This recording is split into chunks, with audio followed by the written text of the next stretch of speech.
लक्ष्मीनाथसमारम्भां नाथयामुनमध्यमाम् अस्मदाचार्यपर्यन्तां वन्दे गुरुपरम्परां काश्यपान्मयसञ्जातं नारायणपदाश्रितं श्रीमन्नारायणं वन्दे यतीश्वरश्रियाजुषं बर्हापीडं नटवरवपो कर्णयो कर्णिकारं बिभ्रद्वासः कनककपिशं वैजयन्तीं च मालां रन्ध्रान् वेणोरधरसुधया पूरयन् गोपवृन्दैर्वृन्दारण्यं स्वपदरमणं प्राविशत् गीतकीर्ति।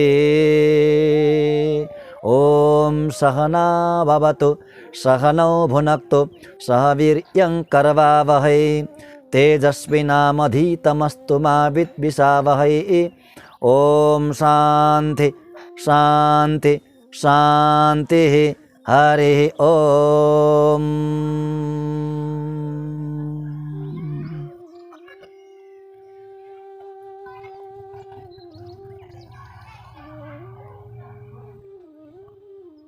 अखिल कोटि ब्रह्मांड नायक भक्तवांछा कल्पतरु शरणागत वत्सल भक्त वत्सल परब्रह्म परमात्मा भगवान श्री राधा सर्वेश्वर का अनुपम अनुकंपा द्वारा हामी वेणुगीत श्रवण गर्दैछौँ।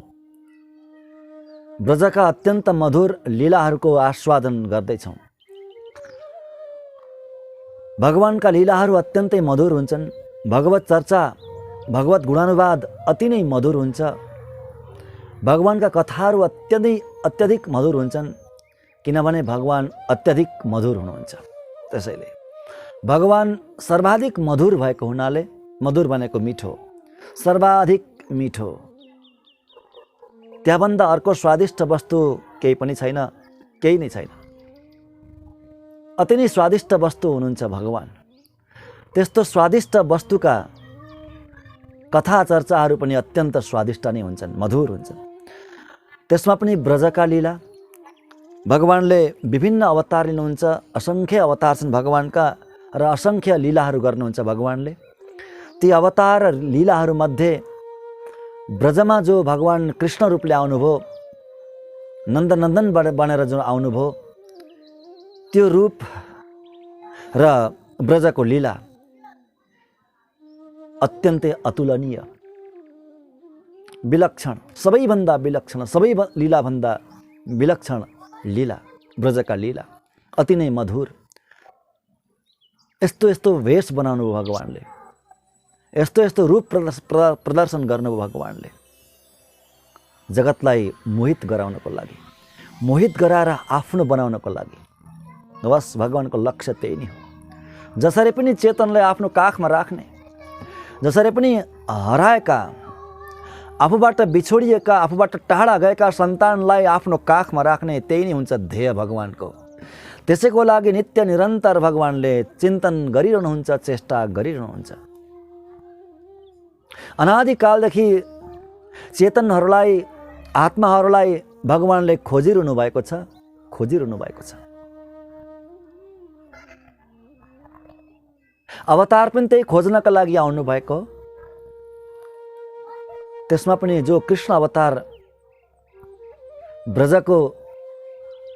ब्रजमा जो कृष्ण अवतार भगवानले लिनुभयो, भगवान जो कृष्ण बनेर ब्रजमा आउनुभयो, कृष्णको रूप धारण गरेर ब्रजमा आउनुभयो, सर्वाधिक आकृष्ट गर्ने अवतार, सर्वाधिक जगतलाई मोहित गर्ने भगवानको रूप अनि लीला पनि त्यस्तै गर्नुभयो। किन? समेट्नको लागि, समेट्नको लागि त्यस्ता अत्यन्त अद्भुत लीला गर्नुभयो, त्यति मधुर लीला गर्नुभयो भगवानले, मधुर चेष्टा गर्नुभयो भगवानले। सारा जगतलाई बोलाउनुहुन्छ वंशीको नादद्वारा, वेणुको नादद्वारा। यो वेणुको नाद के हो? सबलाई बोलाउनु भएको, सबलाई आह्वान गर्नुभएको। केवल गोपीहरूलाई मात्रै होइन, जगत नै गोपी त हो नि, आत्मा सबै गोपी त हो नि, आत्माको स्वरूप भनेको गोपी त हो नि। हजुर हामी सबैलाई भगवानले त्यो वेणुको नादले आह्वान गर्नु हुँदैछ, बोलाउनु हुँदैछ, आओ। आहा, ब्रजमा हेर्नु, ब्रजमा जे लीला गर्नुभयो सबै यी लीलाहरू सामान्य लीला होइनन्, ब्रह्म लीला हुन्। पछि गएर भगवानले ती सबै उपदेश गर्नुभयो, उपदेशको रूपमा बताउनु भयो। पहिल्यै नै लीला गर्नुहुन्छ, लीला गरेर देखाउनुहुन्छ, अनि पछि त्यसको उपदेश गर्नुहुन्छ। यो कृष्ण अवतारको एउटा यो खासियत पनि हो, विशेष एउटा खासियत हो कृष्ण अवतारको। पहिले नै लीला गरेर देखाउनु भयो भगवानले, बाल लीला, ब्रजका लीला, र पछि गएर उपदेश गर्नुभयो। तिनै चिजहरूलाई उपदेशको रूपमा बताउनुहुन्छ। उद्धव गीताको रूपमा होस्, चाहे श्रीमद् भगवत गीताको रूपमा होस्, चाहे अन्य कुनै उपदेशको रूपमा होस्, भगवानले सबै ती आफूले देखाएका लीलाहरूको उपदेश पनि गर्नुभएको छ। त्यसैले पनि त श्रीकृष्ण अवतार सर्वाधिक विलक्षण अवतार, विलक्षण अवतार। ब्रह्मलीला, अति मधुर लीला गर्नुहुन्छ। त्यो वेणुको नादद्वारा जगतलाई बोलाउनुहुन्छ, होइन? पहिले यसरी बोलाउनु भयो र पछि उपदेशमा बोलाउनु भयो। सर्वधर्मान् परित्यज्य मामेकं शरणं व्रज अहं त्वा सर्वपापेभ्यो मोक्षयिष्यामि मा शुच भनेर अर्जुनलाई निमित्त बनाएर सारा जगतलाई आफ्नो चरणारविन्दमा आह्वान गर्नुहुन्छ। भगवान बोलाउनुहुन्छ, आफ्नो शरणमा बोलाउनुहुन्छ, आफ्नो काखमा बोलाउनुहुन्छ सारा चेतनहरूलाई, जगतका बद्ध चेतनहरूलाई। त्यो पहिले नै वंशीको नादद्वारा बोलाइसक्नु भएको थियो भगवानले ब्रजमा। गोपीहरूलाई बोलाउनु भयो, माने समस्त आत्माहरूलाई बोलाउनु भयो। हामी त्यही वेणु गीत श्रवण गर्दैछौँ, गोपीहरूले गाउनु भएको वेणु गीत। हुन त अर्को पनि गीत छ जसको नाम हो युगल गीत, त्यो पनि यस्तै छ। त्यो गीत पनि गोपीहरूले वंशीको नाद सुनेर नै गाउनु भएको हो। यो गीत वेणुको नाद सुनेर गाउनुभयो र त्यो युगल गीत वंशीको नाद श्रवण गरेर गाउनु भएको गीत हो। त्यो युगल गीत पनि हामी श्रवण गर्नेछौँ, भगवानले कृपा गर्नुहुनेछ। विलक्षण एउटा गीत गाउनुहुन्छ गोपीहरू। गएको श्लोकमा त्यो वंशीको सौभाग्यको वर्णन गर्नुभयो, प्रशंसा गर्नुभयो र अलिकति ईर्ष्या पनि प्रकट गर्दै प्रशंसा गर्नुहुन्छ त्यो वेणुको सौभाग्यको। नित्य निरन्तर भगवानको अधर सुधामा बसेको छ। विजातीय भए पनि, पुरुष भएर पनि। हिजो मैले पुरुष, अगाडिको एपिसोडमा मैले पुरुष भन्न छुटाएको थिएँ हजुरहरूलाई। पुरुष भएर पनि भगवानको अधरामृतलाई नित्य निरन्तर पान गर्छ, किनभने वेणु भनेको पुल्लिङ्गवाची शब्द हो। वेणु पुल्लिङ्ग, पुरुष हो। पुरुष भएर भगवानको नित्य निरन्तर त्यो अधर सुधालाई पान गर्छ। हामी स्त्री भएर हेर त, स्त्री भएर भगवानको त्यो अधर सुधालाई हामी पाउँदैनौँ। कत्रो दुर्भाग्य हाम्रो। ईर्ष्या पनि प्रकट गर्नुहुन्छ। ईर्ष्या प्रकट गर्दै गर्दै त्यो वंशीको प्रशंसा गर्नुहुन्छ।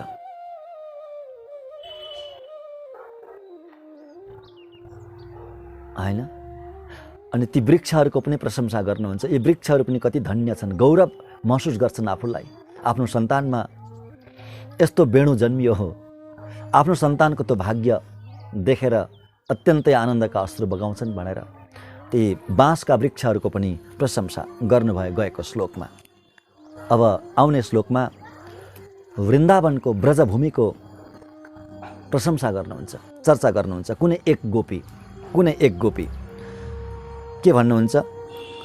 वृन्दावनं सखी भुवो वितनोति कीर्तिं यद्देवकी सुतपदाम्बुजलब्धलक्ष्मी गोविन्द वेणुमनुमत्तमयोरनृत्यं प्रेक्षादृशान्व परतान्यसमस्तसत्त्वं।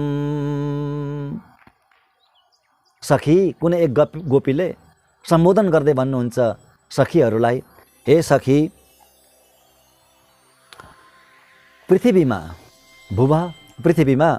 पुरै पृथ्वीमा वृन्दावन अति नै श्रेष्ठ हो।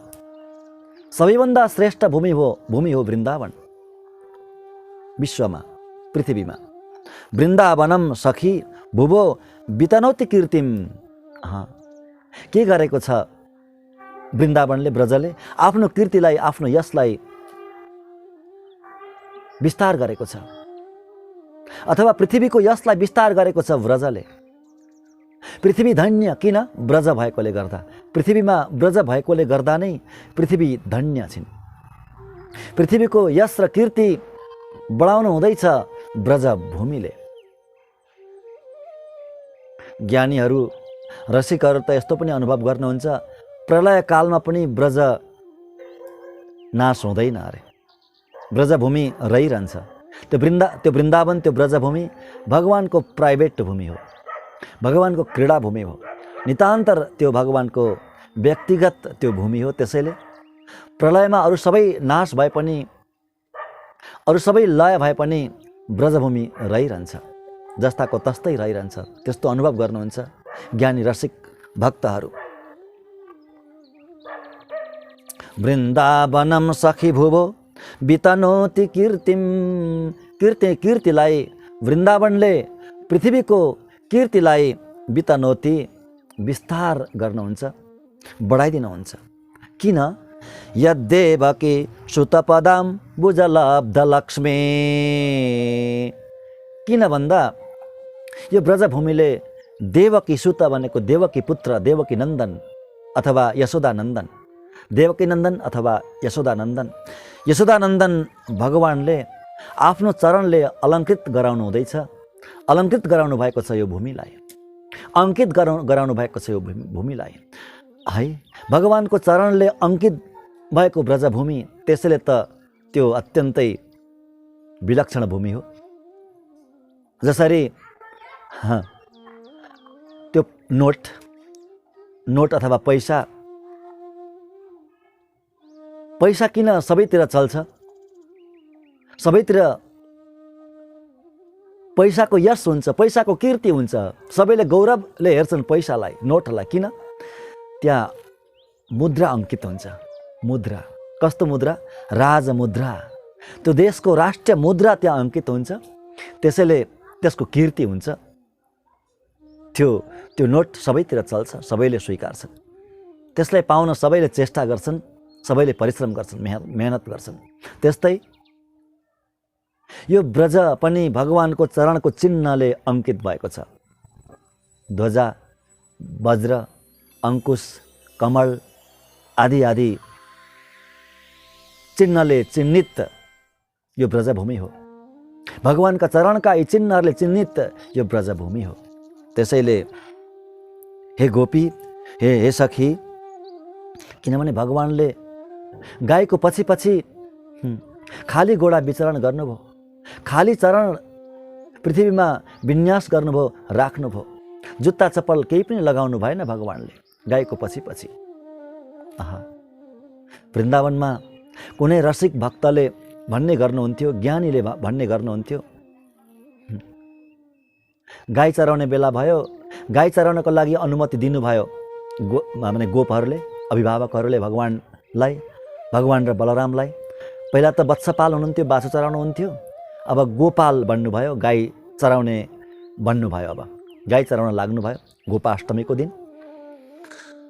यशोदा आमाले भन्नुभयो अरे कृष्णलाई, कन्हैया अब जङ्गलमा जानुपर्छ, धेरै टाढा टाढा जानुपर्छ गाई चराउन, गोडामा दर्द हुन्छ, हिँड्नुपर्छ, कङ्कणहरू बित्छन्, काँडा बित्छन्, के हुन्छ, म जुत्ता बनाइदिन्छु भन्नुभएछ यशोदा आमाले है। भगवान र बलरामलाई म जुत्ता बनाइदिन्छु भन्नुभएछ, जुत्ता। भगवानले भन्नुभयो ना मैया, ना ना, जुत्ता हुँदैन लाउनु। गाईको पछि पछि म कसरी जुत्ता लगाएर हिँड्नु आमा? ठिक छ, मलाई बनाइदिनुहुन्छ भने यी सबै गाईलाई पनि बनाइदिनुहोस् आमा जुत्ता। गाई खाली चरण विचरण गर्नुहुन्छ हैन, खाली घोडा हिँड्नुहुन्छ गाईहरू, अनि म चाहिँ कसरी जुत्ता लगाउनु आमा? यदि मलाई बनाउनु छ भने, जुत्ता बनाउनु छ भने सबै गाईलाई पनि बनाइदिनु, अनि मात्रै म लाउँछु, नत्र म लाउँदिनँ भन्नुभयो अरे भगवानले। यस्तो भाव प्रकट गर्नुहुन्थ्यो वृन्दावनमा। त्यसैले भगवान जङ्गलमा खाली चरण विचरण गर्नुभयो। आफ्ना ती चिन्हले अङ्कित गर्दै, चरणका चिन्हले पृथ्वीलाई अङ्कित गर्दै गर्दै विचरण गर्नुभयो। त्यसैले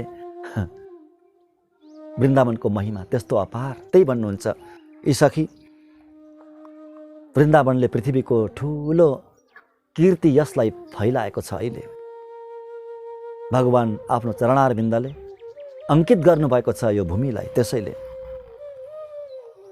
यद्देवकी सुतपदाम बुजलब्ध लक्ष्मी अनि गोविन्द वेणु मनुमत्त मयूर नृत्यम।